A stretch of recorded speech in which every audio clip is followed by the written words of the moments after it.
রান্নার তেল রাখার জন্য আমার প্রয়োজন ছিল দুটো বটলস। তো আমি মিশো থেকে অর্ডার করে নিয়েছিলাম দুটো গ্লাস বটলস।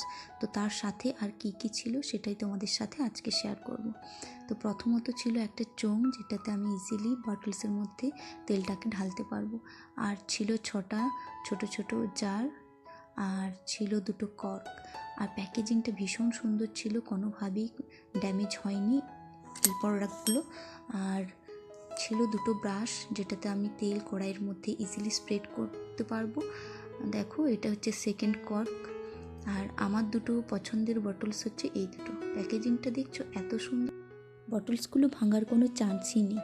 তো এই ভিডিওটা আমার কোনো প্রমোশনাল ভিডিও নয়, আমার পার্সোনাল কিচেনের জন্য কেনা। তো তোমাদের যদি এরকম বটলস প্রয়োজন হয়ে থাকে তোমরা নিতে পারো, অ্যাফোর্ডেবল প্রাইসে পাওয়া যাচ্ছে মিশো থেকে। তো আজকের জন্য এইটুকুই।